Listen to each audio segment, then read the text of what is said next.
What's up, YouTube? Quick video today talking about corrosion control. This is my wife's Game Boy, and it was sitting on the shelf for just a little too long with RadioShack batteries in it. And man, did we get some corrosion buildup here. Battery exploded and sort of got everything. This is fully recoverable. We could totally clean this up and get this back to where it needs to be. But we're going to talk about ways to not only clean and recover from after you get, an onset of corrosion like this, but also how to prevent it.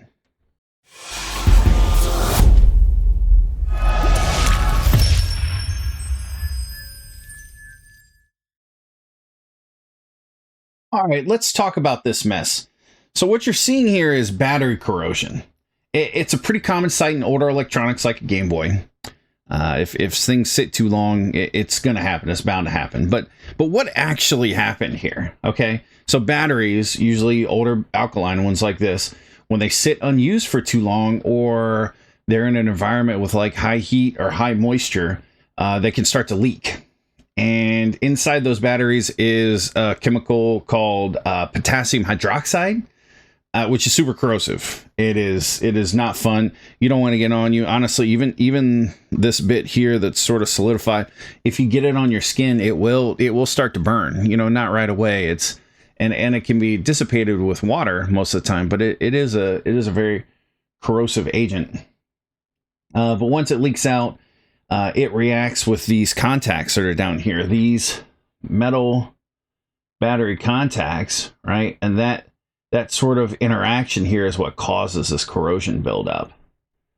That's this corrosion buildup is the gunk that you're seeing here because of the chemical reaction between what's inside the battery and the contact plate here.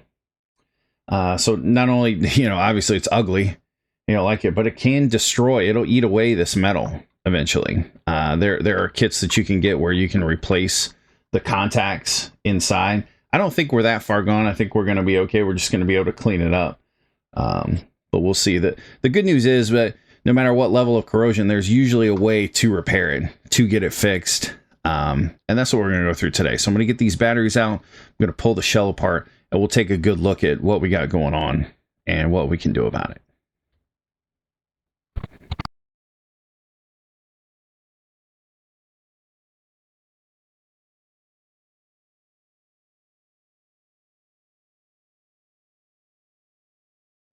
You can start to see down in there the corrosion is definitely taking hold, but it doesn't look like it's eating away at our metal contacts too much.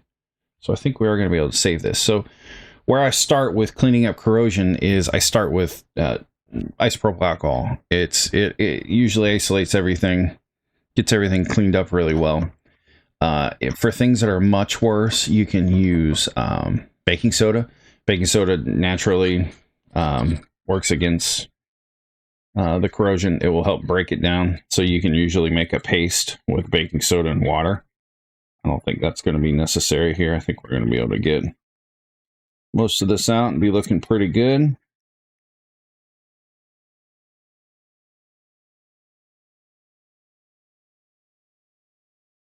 You can see all this junk down here, which is why I put the paper towel down.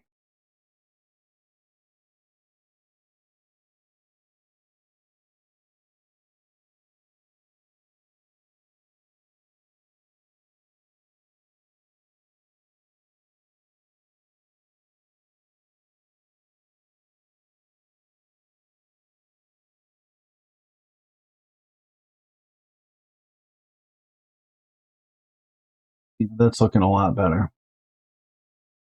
Thankfully, these contacts are actually in pretty good shape.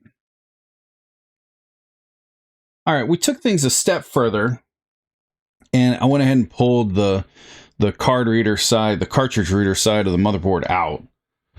And just to make sure that we can get back in here, make sure there's no leftover, any bit of corrosion that's left over will come back to haunt you.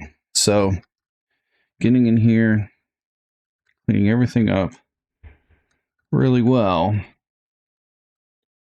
will help make sure that that doesn't happen. Luckily for us, most of our corrosion was limited to inside the battery compartment.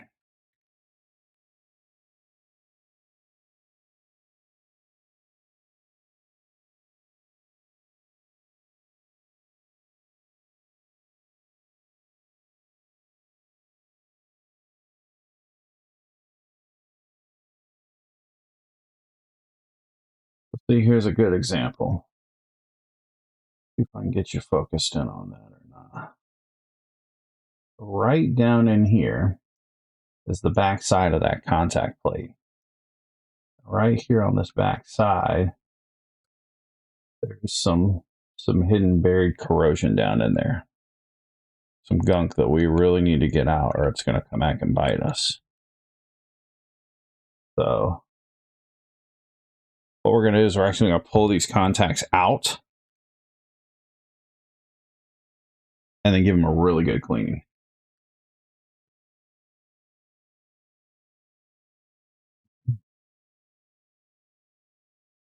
So see, you can see back here where we could have never gotten to, there's definitely corrosion buildup. And like I said, you can replace these. They're not expensive. I think we're going to be okay, but if there's even a question, buy a set of them and replace them. It's totally worth it to preserve your Game Boy. But to get these tabs out, you see this little tab right here, which is actually where we were just digging and found the corrosion. It's sort of like a retainer tab that sits right here in this slot. You can see that one right there. So what we do is depress that and the whole thing slides out.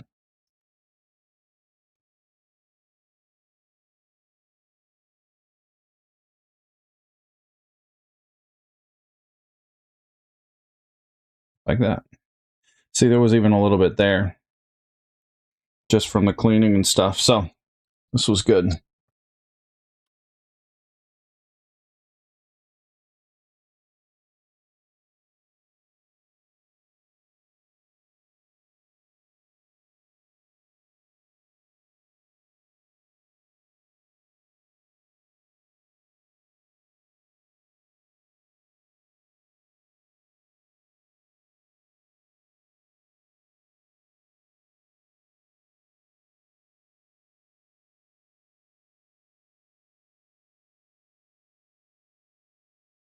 So another thing I like to use, deoxit. Basically, it removes oxidation. So not just corrosion, but oxidation, but it also leaves like a protective finish that corrosion doesn't like to stick to. So I like to basically get in here at all these spots. It's safe on plastics. It's safe on electronics. Obviously, you can just leave it on there. Really get it in there. Get it all cleaned out. Whenever I'm purchasing a Game Boy, I always look at the battery contacts. I'm looking for any signs of corrosion, any sort of pitting, or anything that might be on those contacts, because that's a sure sign that you're going to have to pull it apart and do this, right? So if you're not looking to put that much work into something, you know, that you'd probably want to pass on that Game Boy that you're looking at, or any handheld really. Game Gears are also notorious for this. All right, put that aside.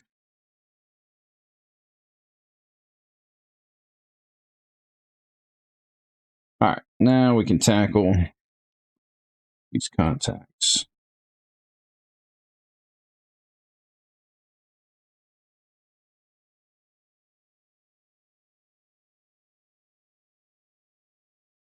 Down here underneath the spring, there's a lot of spots where corrosion can get trapped.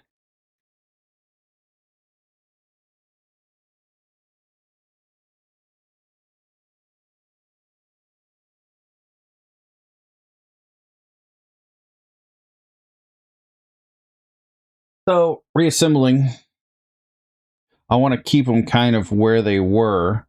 So the major corrosion point was down here. So I want to keep it down here just to keep everything the same. So you'll notice that the batteries are they're indicated on there, positive and negative. The negative side is the spring. So you basically, it just slides right down in here into this groove. And what you want is for this catch that's back here to lock into this little slot. So just like that, and then give it a tug, make sure it doesn't go anywhere. It's good to go.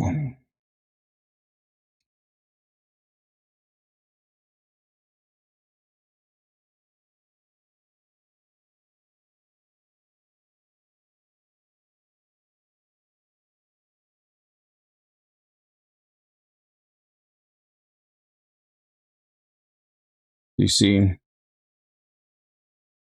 this spring here.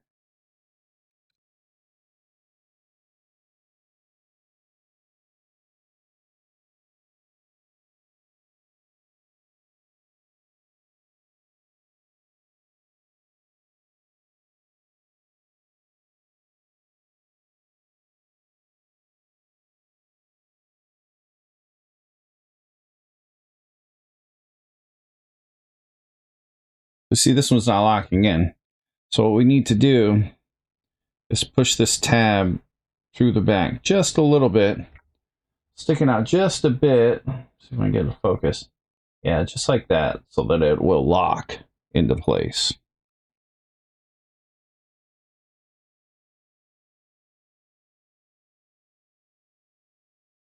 There we go. That snap is what you want to hear. And it locked into place right here, which is exactly what we want.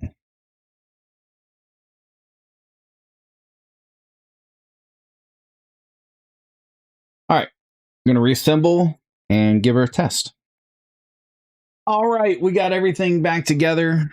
We threw some batteries in. Let's turn it on, see what happens. All right. That flicker you see on camera is an artifact of my camera. That's not actually happening on the screen. And it's looking good. Dr. Mario. I haven't played this in forever. So my wife is wants to keep her Game Boy original. You'll notice it's original screen, original everything. This is how she had it when she was a kid. This is how she wants to keep it. So to each their own. I love my modded Game Boy. I love having a screen in it, but she loves it OG. So that's the way we keep it. This came out good. If you have any questions about corrosion or how it can affect or different ways to clean up, if you have a more serious bit of corrosion in there, there are different ways. Let me know in the comments. Also, I tell you, I'm kind of curious, what's the worst corrosion you've ever seen on a video game product? I'm really curious to know. So if you've got some horror stories, share them. I'd love to take a read. But thanks for hanging out. Appreciate everything. If you like the video, like the video. Comments are great, you know, all the YouTube things. And thanks for hanging out. We'll see you guys in the next one.